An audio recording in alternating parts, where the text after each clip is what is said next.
I was 72 years old when my body finally asked for something it had quietly needed for a long time. A transplant.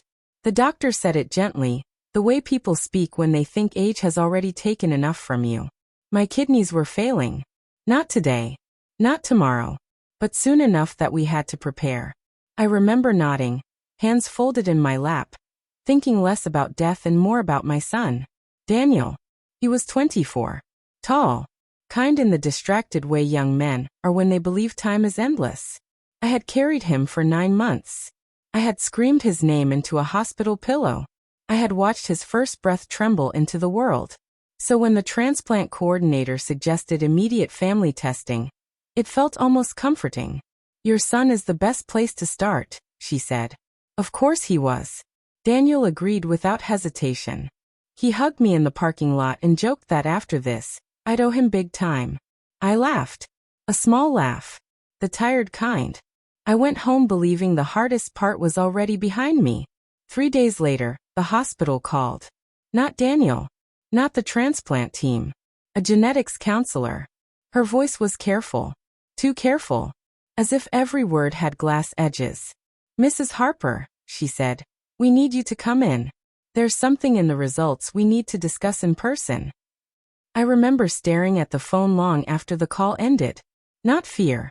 Confusion. When you've lived a long life, you learn the difference. Fear shakes you. Confusion hollows you. In the counseling room, the lights were too bright. Daniel wasn't there. They said it would be better if I came alone. That should have warned me. The counselor placed a folder on the table. She didn't slide it toward me. She didn't open it. She just looked at me and said, the DNA test shows no biological match between you and your son. I laughed. Not because it was funny. Because it was impossible. That's wrong, I said. I gave birth to him. She nodded. Slowly. As if she'd already rehearsed my denial. The test was run twice. Silence filled the room, thick and sour. I felt my heart beat in places it never had before. My wrists. My throat. My ears. There must be a mistake, I whispered. I never adopted. I never. She swallowed. Mrs. Harper, biologically, Daniel is not your child. The room tilted. I thought of stretch marks. Of sleepless nights. Of fevers held against my chest. Biology did not get to erase those things. Then she said something that cracked the ground beneath me.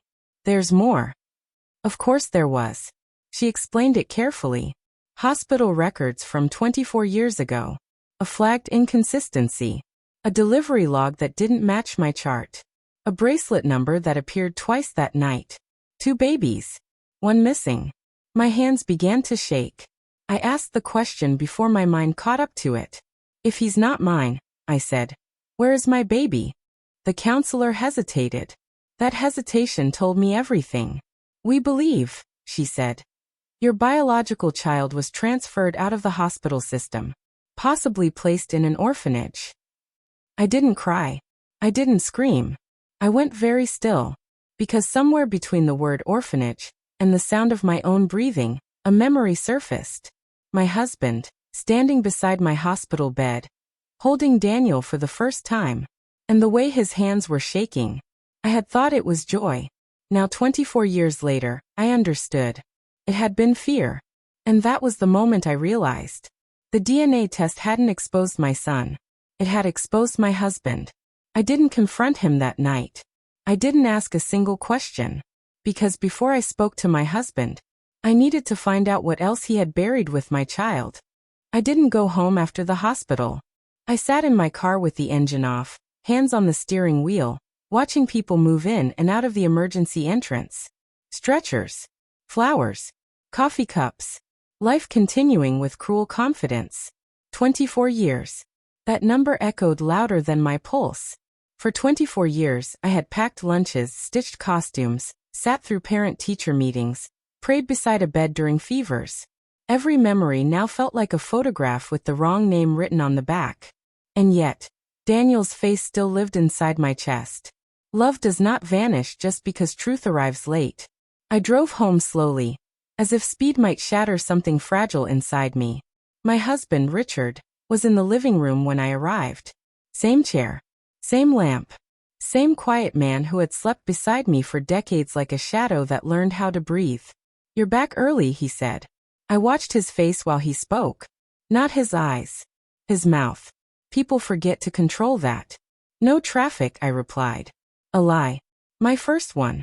I sat across from him and folded my hands the way I had in the hospital room. My body already knew the posture of bad news. They did Daniel's DNA test, I said. His jaw tightened. Just for a second. Already, he asked. Yes. Silence followed. Thick. Waiting. I could hear the refrigerator humming in the kitchen. I wondered how many secrets had lived in this house, hidden behind ordinary sounds. They said he's not a match, I continued. That part one understand. He nodded too quickly. Then I added softly. They said he's not biologically mine. The air left the room. Richard's face drained of color so fast it startled me. He opened his mouth, closed it, then looked down at his hands. That was the moment I knew.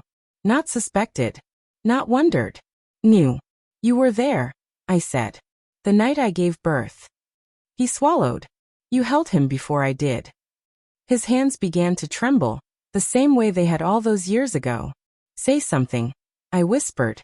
He stood up abruptly and walked to the window, his back to me. Old habits. Distance when truth threatens. They told me not to, he said finally. Who told you? I asked. The doctor, he replied. He said it was already arranged. My chest tightened. Arranged? Richard pressed his forehead against the glass. She was pregnant, he said. My girlfriend. Before you. She couldn't keep the baby. Her family would never forgive her. The word girlfriend landed like a blunt object. And my baby? I asked. He didn't answer. My baby, I repeated louder now. The one I carried, where is he? Richard turned around slowly. His eyes were wet, but his tears felt rehearsed. They said it would be easier, he said. Cleaner. No one would know. No one. My voice cracked. Except me.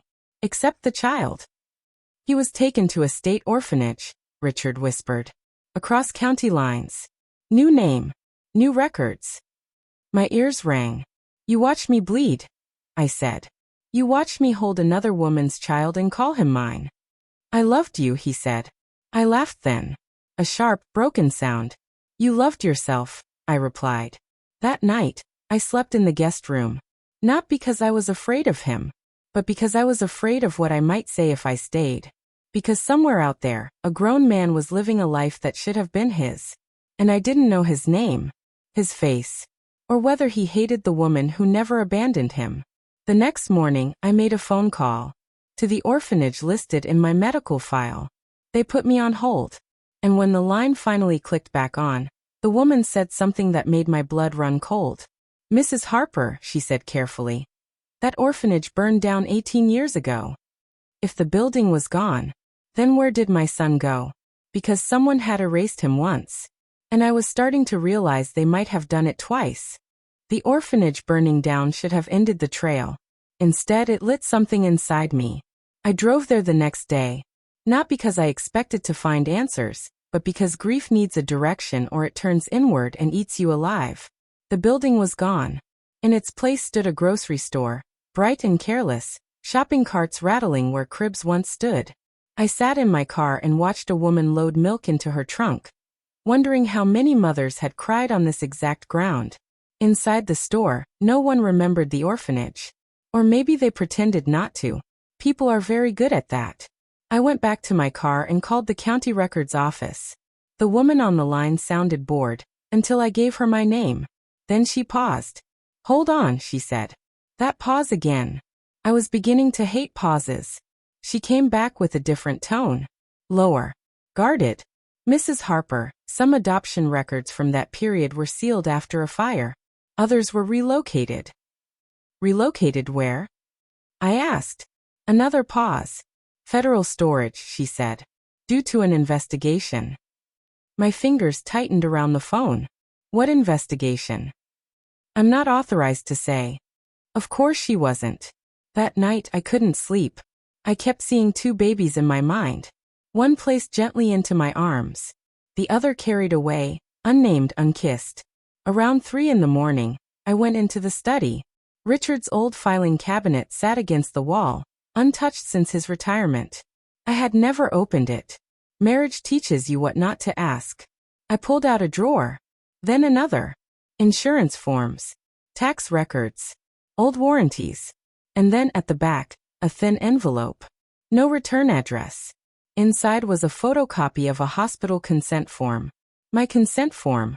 Only, the signature wasn't mine. The handwriting was close. Careful. Practiced. But I knew my own name. Someone had signed it for me. I sat on the floor holding that paper, realizing this hadn't been one desperate man making a terrible choice. This had been planned. The next morning, I asked Daniel to meet me. We sat at a small diner we used to visit when he was a child. He ordered pancakes. I couldn't eat. "Mom, you look exhausted," he said. "Is the transplant getting worse?" I looked at his face. His smile. The boy I raised. And I told him the truth. Not all of it. Not yet. Just enough. "There was a mistake at the hospital when you were born," I said. "The DNA test showed something unexpected." His fork froze midair. "What kind of mistake?" I swallowed. "You may not be biologically related to me." He stared at me, eyes searching for a punchline. "That's not funny," he said. "I know." Silence settled between us. "But you're still my mom," he said quickly. Too quickly. As if saying it fast enough could make it permanent. I reached across the table and held his hand. "Yes," I said. "I am." And I meant it. That night, after Daniel left, I received an email. No subject line. No greeting. Just a scanned document. An intake log from the orphanage. One name circled in red. Baby boy Harper. Status, transferred. Transferred where?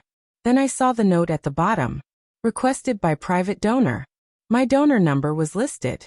But I had never donated anything. Not consent. Not my child. My phone rang. Unknown number.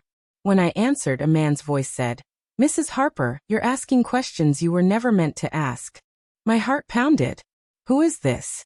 I demanded. He sighed almost kindly. "Someone who tried to stop this once," he said. "And failed." The line went dead. I sat there in the dark, holding the phone, realizing two things at once. My son had been moved again. And someone still knew where he was. They didn't just steal my baby. They protected the secret. And whatever waited at the end of this trail was powerful enough to erase a child twice. I didn't tell anyone about the phone call. Not Daniel. Not my doctor. Not even myself fully. Because once you admit someone is watching, you have to decide whether you're brave enough to keep moving anyway. The next day, a letter arrived from the transplant center. Not about my kidneys. About my eligibility. Due to newly discovered genetic inconsistencies, my file was being reviewed. Temporarily paused. Paused. A word designed to sound harmless. I called the coordinator immediately. She sounded nervous. Not rushed. Not busy. Nervous. "Mrs. Harper," she said, lowering her voice, "someone requested access to your records." "Who?" I asked. She hesitated. "A private legal representative," she said. "They cited a historical family dispute." Historical. My life reduced to a footnote. I hung up and sat very still. This wasn't just about a switched baby anymore. This was about control. That afternoon, I went back to the filing cabinet. This time I didn't stop at the obvious. Behind the drawer lining, taped to the metal, I found a flash drive. Richard must have hidden it years ago, forgotten it existed, or assumed I never looked closely. I plugged it into my old laptop. Dozens of scanned documents appeared. Emails. Legal letters. Hospital memos. And one recurring name. Eleanor Price. She appeared everywhere. As a donor. As a witness. As a financial guarantor. She wasn't family. She wasn't staff. She was money. One email caught my breath. "The child has been successfully integrated. The biological mother remains unaware." The date matched Daniel's first birthday. I closed the laptop and pressed my hands against my face. I had sung to him that night. Held him while he fell asleep. Someone had typed those words while I was doing that. I drove to Richard's sister's house. She hadn't spoken to me much since the confrontation. Guilt tends to rearrange loyalty. When she opened the door, she looked past me, as if expecting someone else. I just want the truth, I said. For once. She let me in. We sat at her kitchen table, the same place where baby showers had been planned and secrets had been served like dessert. She came to the hospital, his sister said finally. The other woman. My chest tightened. She held the baby, she continued. The one you gave birth to. My nails dug into my palms. And then what? I whispered. She cried, his sister said. But she still let him go. Why? I asked. She looked at me with eyes full of shame. Because Eleanor paid her. The name landed heavy. She paid the hospital too, she added. It was supposed to disappear. Clean. No loose ends. And me? I asked. What was I? She looked down. Convenient. I left without saying goodbye. That night, Daniel called me. Mom, he said quietly, someone contacted me today. My heart skipped. They said they were from a genealogy service, he continued. They asked if I wanted to connect with biological relatives. I closed my eyes. What did you say? I asked. I said yes, he replied. Because I want to know who I am. After the call, I sat alone in the dark. They were moving faster now, which meant they were afraid. And fear makes people careless. I opened my email. A new message waited. No sender. Just one sentence. Stop searching, or you'll lose more than your son. I touched my stomach instinctively, the place where life once grew. I had already lost him once. They would have to do far worse to stop me now. They thought threatening me would make me quiet. But they forgot something. I survived losing a child I didn't even know was gone. And I was done being convenient. The first time I dreamed of him, he was a child. Not a baby. Not a man. He was around 6 years old, standing at the edge of a playground, watching other children run in circles like planets that already had names. He didn't cry. He just waited. I woke up with my pillow soaked and my chest aching in a way no doctor could chart. 2 days later, my nephrologist called. Mrs. Harper, he said gently, your condition has progressed faster than expected. I understood what he wasn't saying. Time was narrowing. The cruel irony settled in quietly. I might find my son, only to leave him again. That morning I received another email. This one had an attachment. A social services file. Redacted heavily but not enough. Placement history. Foster home after foster home. 5 in total. Notes in the margins caught my breath. Withdrawn. Quiet. Does not ask for affection. The last placement ended when he was 12. After that, the trail blurred. No adoption record. No family. Just a note stamped in gray. Aged out. I pressed my hand to my mouth to keep from making a sound. 12 years old when the system gave up on him. While I was at home, teaching another child how to ride a bike. That was when the guilt arrived. Not softly. Violently. I questioned every laugh. Every birthday cake. Every moment I had been happy without knowing he was alone. That afternoon I went to see my husband. Richard was smaller now. Not physically. Spiritually. Truth does that to people who survive on lies. I know about Eleanor Price, I said. He flinched. She paid for everything, he whispered. The hospital. The silence. Even the orphanage transfer. Why? I asked. Why go that far? He looked up at me, eyes red. She wanted a clean lineage, he said. No complications. No claims. No mother coming back. I laughed bitterly. She underestimated me. Richard shook his head. She didn't, he said. She feared you. That stopped me. Why? I asked. Because you would never stop loving, he said. And people like her don't know how to fight that. I left him there. That night Daniel came over. He looked older somehow, like truth had added weight to his shoulders. I spoke to someone, he said. A private investigator. They think they found him. My heart slammed. Where? I whispered. 2 states away, Daniel said. Working construction. No family listed. Same birth date. I closed my eyes. After 24 years, my body finally knew where to aim its hope. But there's something else, Daniel added. I opened my eyes. He doesn't want contact, he said quietly. He declined the outreach. The words cut deeper than I expected. Of course he did. Why would he want me? The woman who never came. I don't blame him, I said. Daniel reached for my hand. I do, he said. Whoever did this. Not you. That night I wrote a letter.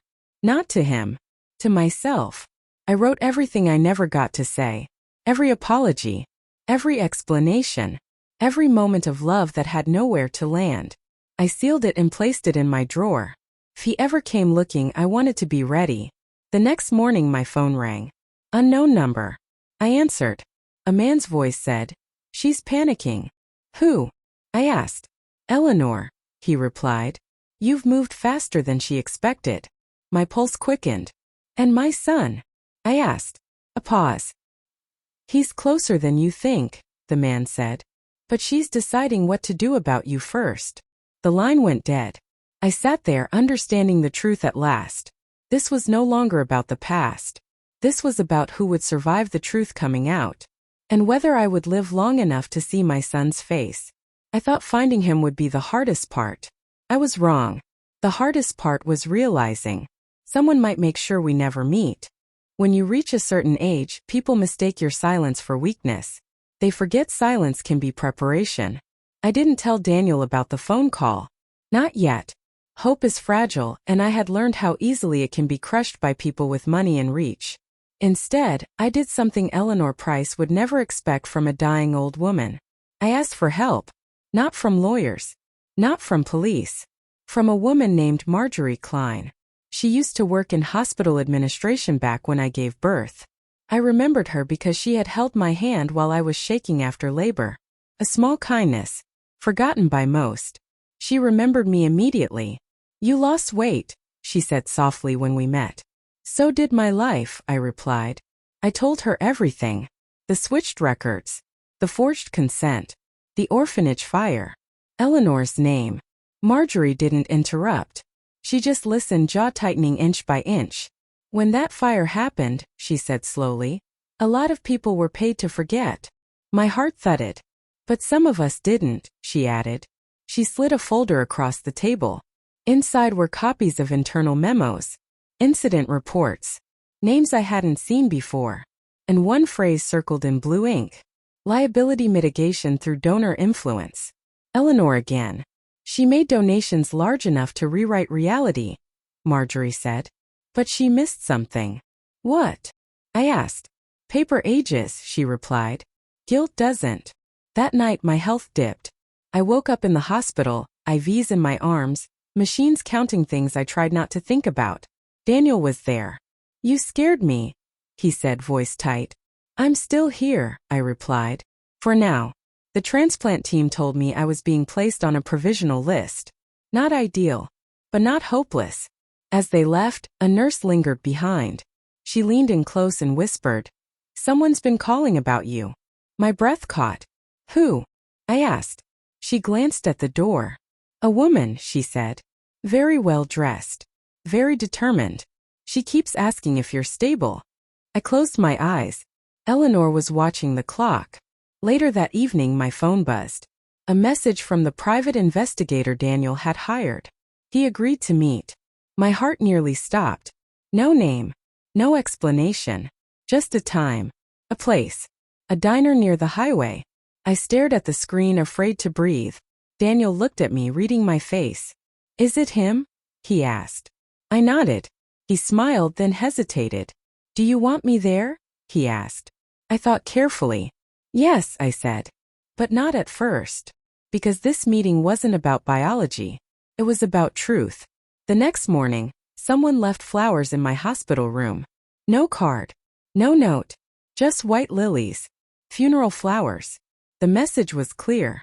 I leaned back against the pillow and smiled. Because for the first time Eleanor had made a mistake. She thought reminding me of death would scare me. But death had already introduced itself. And it hadn't won. I checked myself out of the hospital against medical advice. Daniel argued. The doctors protested.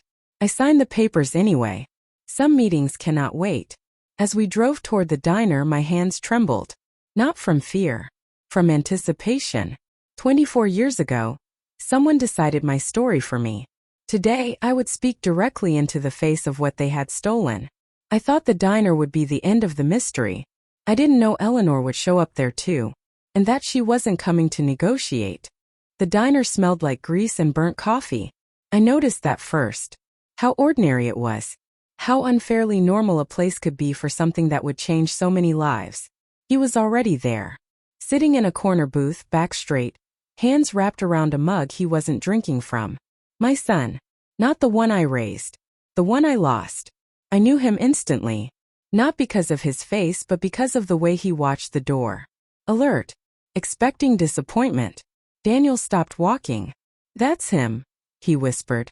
I nodded and kept moving. Every step felt like wading through memory. Labor pains. Empty arms.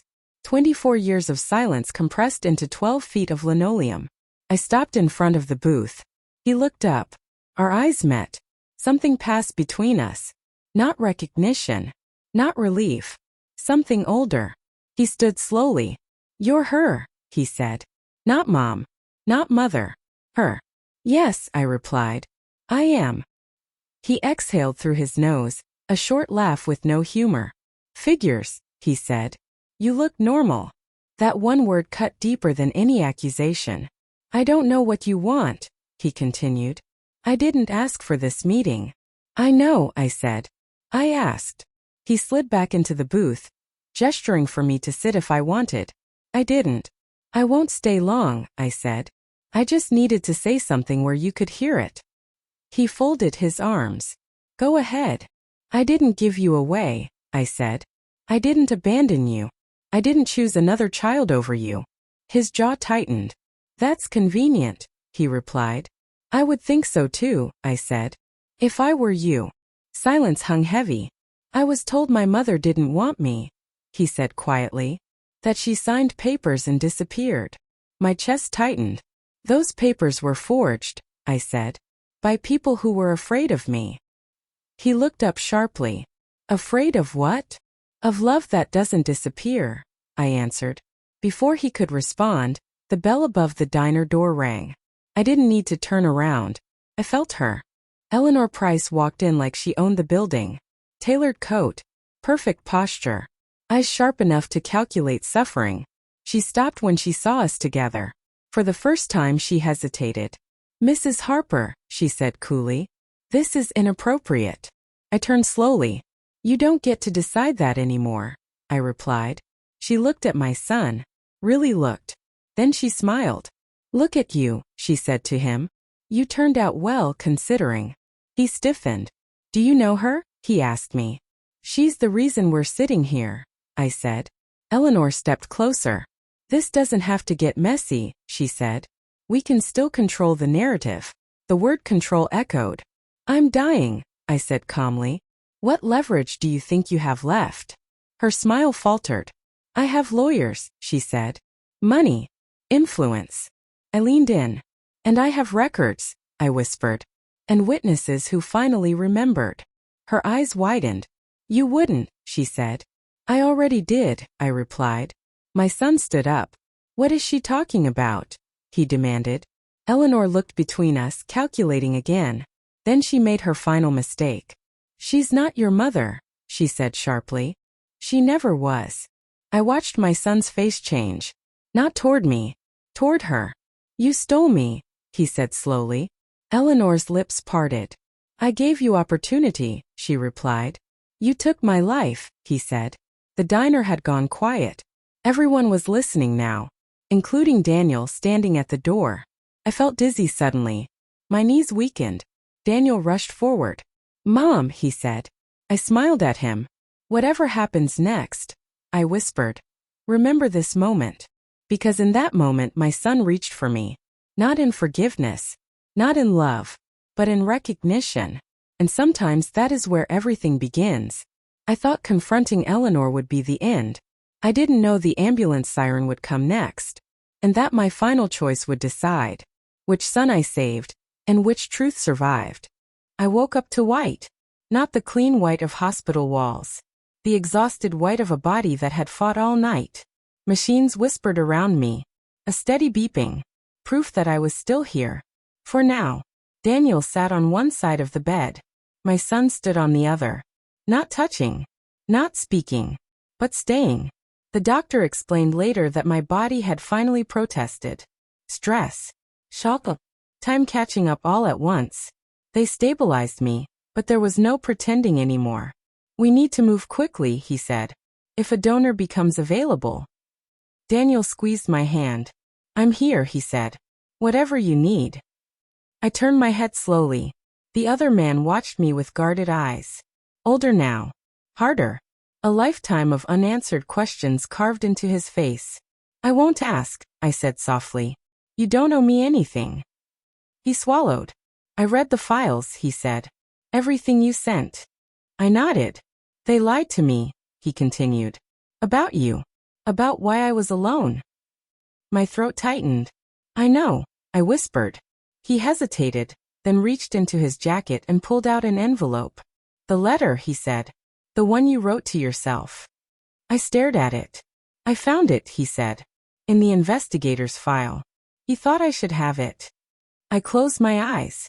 You can keep it, I said. Or tear it up. Or never open it. He shook his head. I already read it, he said quietly. Silence filled the room. I don't know how to call you, he added. But I know this. He stepped closer. You didn't abandon me. Something inside my chest finally loosened. Later that day, Eleanor Price was arrested. Fraud. Conspiracy. Identity manipulation. Federal charges carry long shadows. She never looked at me as they led her past my room. Control hates witnesses. That night, the transplant coordinator returned. There's a match, she said. I didn't ask which son. I didn't need to. Because the man standing at the foot of my bed said, It's me. Daniel turned sharply. You don't have to, he said. I want to, he replied. This is the only thing no one can take from us. The surgery was long. Pain drifted in and out like weather. When I woke up, my body felt foreign, but alive. Recovery was slow. Months passed. I learned to walk again. To breathe without fear. My sons learned each other. Not as replacements. Not as rivals. As two truths that survived the same lie. One afternoon, we sat on my porch watching the sun lower itself into the trees. I don't know what happens next, the man said. Neither do I, he replied. Daniel smiled. But we're here, he said. Yes, we were.